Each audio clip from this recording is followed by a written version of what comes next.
Hello everyone, मैं मिथुन सिंह स्वागत करता हूं आप सभी का। आशा करता हूं आप सभी बहुत अच्छे होंगे। बात करेंगे झारखंड टेट परीक्षा 2026 के बारे में। जेटेट की फाइल कहां तक पहुंची है इसके बारे में बात करेंगे। देखिए, सरकार ने एक और ऑफिशियल जो है डॉक्यूमेंट पे अपनी बात रखी है जेटेट के रिगार्डिंग, उसके बारे में बात करेंगे। ये 17/3/2026 की खबर है और कल के न्यूज़पेपर में, प्रभात खबर के न्यूज़पेपर में एक गलत इन्फॉर्मेशन जो है शेयर की गई, जिस वजह से जो है कियोस मचा। और मैं उस में जो है एक वीडियो बना जिसको मैंने प्राइवेट कर दिया है, क्योंकि उसमें जो है लास्ट में जो है सारी बातें उन्होंने लिखी है। ये वो न्यूज़पेपर की कटिंग है, एक्चुअली सरकार का जो ऑफिशियल लेटर है वो मैं आपको दिखाऊंगा। इसके अलावा ये जो जेटेट है इसके बारे में बताऊंगा। यहाँ पे देखिए, मैंने ये पूरी बात इन्होंने देखिए, एक्चुअली क्या है ना कि जब आप एआई चलाना नहीं जानते हो और एआई का ओवर यूज़ कर लेते हो तो इस तरह की समस्या सामने आती है। इन्होंने पूरा आर्टिकल एआई से लिखा है, मैं आपको पूरी गारंटी के साथ बता सकता हूँ। इन्होंने एक बार पहले भी मैच किया था झारखंड टेट और जेटेट को लेकर के। इनको पता ही नहीं है कि झारखंड टेट और जेट में क्या अंतर है। तो ये जेट की परीक्षा के लिए सिर्फ पीजी जो है क्वालिफिकेशन चाहिए। अगर आपका 55 है या 50% है तो आप यहाँ पे जेट के लिए फॉर्म भर सकते हैं, लेकिन जेटेट के लिए बीएड या फिर डीएलएड का होना जरूरी है विथ 50%। तो ये इनको डिफरेंस, बेसिक डिफरेंस नहीं पता था। दूसरी बात, अब यहाँ पे देखिए बदलाव के बाद अब क्या होगा। यहाँ पे देखिए इन्होंने कह रखा था इसके अनुरूप, अब जो नया वर्तमान नियमावली है उसके अनुरूप ये करना होगा। यहाँ पे देखिए इन्होंने बता रखा कि प्रत्येक खंड में 40%, लेकिन आखिरी के लाइन में इन्होंने सारी बात जो है पलट दी। इसके तहत अब सामान्य वर्ग को और आर्थिक यानी कि ईडब्ल्यूएस को जो है ओवरऑल 60% और अन्य वर्ग को 55% लाना होगा, यानी कि 82 और 90। अगर आप ओबीसी SC ST कैटेगरी से बिलोंग करते हैं तो 82, और अगर आप ईडब्ल्यूएस या फिर जनरल कैटेगरी से बिलोंग करते हैं तो आपको 90 लाना होगा। अब बहुत सारे बच्चे कल के वीडियो में जो है इन्होंने इस बात को रखा और मैंने ये लाइन जो है मिस कर दी थी, और इसके लिए मैं सॉरी चाहता हूँ। सीधी सीधी बात है, इस पे जो है कोई भी एक्सप्लेनेशन देने की ज़रूरत नहीं है। अब यहाँ पे देख लीजिए, ये बात हो गई पहली। अब दूसरी जो खबर है यहाँ से आप देख पाएंगे सारे बातों को लेकर के, एक जो सबसे इंपॉर्टेंट है यहाँ से आपको दिखेगा, बीएससी गणित के छात्र ही मैथ विषय के लिए अप्लाई कर पाएंगे। एक्चुअली होता क्या है ना कि जब आप बीए पास वाले कोर्स में जब आप एडमिशन ले लेते हो और उसमें आप क्या करते हो कि हर हाल में जो है मैथ्स को इंक्लूड कर लेते हो, और इससे जो है समस्या आ जाती है। अब जो है सरकार ने क्लियर कर दिया है कि अगर कोई बीए पास है, ठीक है, यानी कि मैथ्स उन्होंने जो है जनरल से पास कर लिया है, वो अप्लाई नहीं कर पाएंगे। जिनका सब्सिडरी पेपर अगर मैथ्स है, मतलब जनरल पेपर है, तो वो अप्लाई नहीं कर पाएगा। बीएससी ही होना चाहिए, यानी कि बीएससी में मैथ और सब्सिडरी, या फिर आप उसे आज के टाइम में माइनर पेपर कहते हो, तो वो अगर आपका है तो ही आप अप्लाई कर पाएंगे, अदरवाइज आप अप्लाई नहीं कर पाएंगे। ये बात यहाँ से आपको दिखेगा कि बीएससी गणित के छात्र, ये सिर्फ गणित के लिए नहीं है और सब्जेक्ट के लिए भी अप्लाई होगा, जेटेट में हो पाएंगे शामिल। पहली बात। दूसरी बात, अब देखिए जो आंदोलन हो रहा है, सबसे पहले चंदन जी का बहुत बहुत शुक्रिया। इसमें हेमंत पाठक साहब हैं, हरिकेश महतो हैं, बहुत सारे लोग हैं, हैरी जिनके नाम से आप ये पॉपुलर हैं, और संजय जी हैं, बहुत सारे लोग हैं यहाँ पर। देखिए यहाँ पे नाम लिखा हुआ है, इन लोगों ने काफ़ी अच्छा काम किया है इसमें। और ये सबसे अच्छी बात है कि इतने लोग सामने आ रहे हैं और अपनी बात को रख रहे हैं, और इन लोगों की वजह से जो है आपका काम जो है डिले नहीं हो रहा है। सरकार जो है एक्टिव मोड में है, अदरवाइज सरकार एक्टिव मोड में नहीं रहती। ये बात है। यहाँ पे आपको देखिए कुछ और नाम भी दिखेगा, जैसे आलिया नाज, मनीष चंद्र, अरुण कुमार, रवि शंकर कुमार, वेद प्रकाश शर्मा, विमल कुमार, काजल कुमारी, तो शोभा कुजूर, श्रेया चक्रवर्ती। तो ये इन लोगों ने जो है बहुत अच्छे से काम किया, इसलिए सरकार एक्टिवेट है।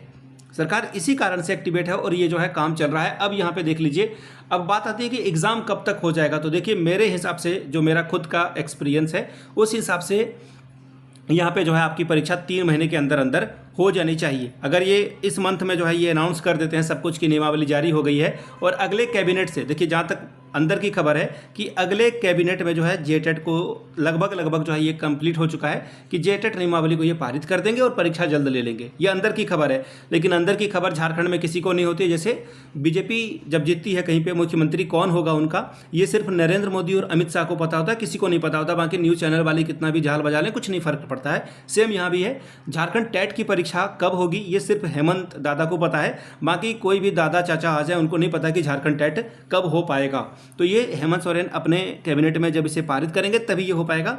अंदर की खबर है, बाकी इस पे ज़्यादा खुश होने की ज़रूरत नहीं है। हालांकि यहाँ से आप देख पाएंगे अभी जो है 40,000 पद जो है रिक्त है, ये इन्होंने सरकार ने एडमिट किया है। 40,000 में आपको पता है कि 24,000 लगभग जो है आपको देखने को मिल जाएगा। पहले वाला जो इन्होंने, जब उस समय शिक्षा मंत्री कौन थे, जगन्नाथ महतो, उन्होंने जो है 26,000 और 24,000 के बारे में जो है बातचीत की थी। तो 24,000 पद जो है अभी भी वैकेंट है पहले वाला, और अभी वाला लगभग 16,000, तो लगभग 40,000 पद जो है वैकेंट है। सरकार मुझे लग रहा है कि 30,000 या फिर 25,000 की भर्ती निकालेगी, क्योंकि कोई भी सरकार कभी भी कंप्लीट भर्ती नहीं निकालती है जितना पद सृजित हो। इवन ये जो है पुराना डेटा से क्या करते हैं, पुराने डेटा को ही मान करके, आधार मानकर जो है ये नए रिक्रूटमेंट जो है निकालते हैं। अब नए रिक्रूटमेंट में पुराना जो है डेटा यूज़ हो रहा है, इसके बावजूद जो डेटा दिया गया है उसमें भी जो है ये जो है लगभग 50 से 60% ही पोस्ट को जो है, या फिर 70% को ही जो है कंप्लीटली भरते हैं। तो ये ध्यान में रखिएगा, ज़्यादा खुश होने की जरूरत नहीं कि ये 40 में 40,000 पद ये निकाल देंगे।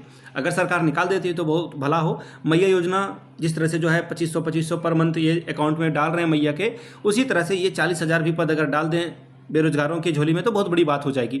अब यहाँ से देख लीजिए सरकार ने क्या बात कही है, उसको ध्यान में रखिएगा। यहाँ पे बोला गया है कि हरिकेश महतो बनाम अन्य झारखंड राज्य, और जो न्यायालय में बात हुई है कि 31/3 को झारखंड लेने का आदेश था। लेकिन देखिए, इन्होंने ये नहीं कहा कि सरकार नहीं कर पा रही है। इनका कहना है कि एनसीटी के गाइडलाइन के अनुसार सिलेबस तैयार है और नई जेटेट नियमावली का प्रारूप तैयार हो चुका है। ठीक है, अब देखिए 2-3 बातों को मैं क्लियरली बता देता हूं। नीचे कमेंट सेक्शन में मुझे पता है कि आप 25-27 वाले बच्चे बार बार पूछेंगे कि आप शामिल हो पाएंगे अथवा नहीं। देखिए, ये अब जो है ये डिपेंड करता है सरकार इस पर क्या रुख अपनाती है, क्योंकि 24-26 का लगभग सेशन ओवर हो चुका है। ये बात मैंने पहले भी कही है, पहली बात। दूसरी बात आपके सामने यहाँ पे ये दिखेगा कि नियमावली जो पारित हुई है एनसीटी के गाइडलाइन के अगर अनुसार हुई है, तब तो फिर एडमिशन 26-28 वाले भी इसमें शामिल हो सकते हैं। क्योंकि अगर लेट हुआ एग्ज़ाम फॉर्म भरने का, अगर जो है अगस्त सितंबर में ये एग्ज़ाम ले पाते हैं तो फिर ये 26-28 वाले भी शामिल हो जाएंगे, क्योंकि एनसीटी के गाइडलाइन के अनुसार सब जो है एलिजिबल है।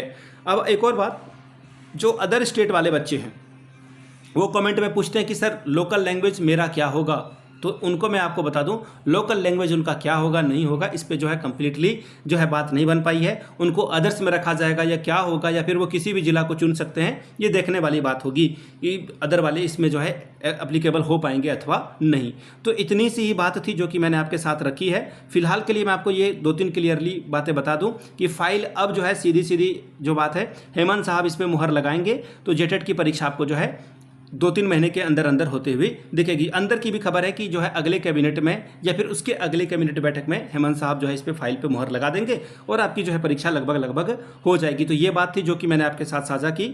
और मैं फिर से आप लोगों को बता दूं, झारखंड टेट के लिए जो भी इंपॉर्टेंट किताबें हैं, चाहे वो मैथ्स की हो, एसएसटी की हो 6 to 8 के लिए या फिर 1 to 5 के लिए, मैंने डिस्क्रिप्शन बॉक्स में टैग करके लगा लिया है। बाकी अगर किन्हीं को नहीं समझ में आ रहा है कि डिस्क्रिप्शन कैसे खोलें, तो योर मिथुन सिंह, यहाँ से मैं अपनी ईमेल आईडी आपको बता देता हूँ। योर मिथुन सिंह, आप सब्जेक्ट का नाम लिख देंगे your Mithun Singh without any space @gmail.com पे आप मेल कर लीजिए। मैं आपको बुक जो है बुक का लिंक शेयर कर दूंगा फ्लिपकार्ट का, वहाँ से आप जो है बुक परचेज कर सकते हैं। इससे जो है आपको बेनिफिट हो जाएगा। जितनी जल्दी तैयारी कर सकते हैं कर लें, 3 से 4 महीने बहुत जल्दी बीत जाते हैं। और CDP जो है खास करके इसको ध्यान में दीजिएगा, क्योंकि झारखंड टेट की CDP और CTET की CDP में अंतर आपको दिखेगा। यहाँ पे फैक्चुअल सवाल, रटने वाले सवाल झारखंड में आपको ज़्यादा देखने को मिल सकता है।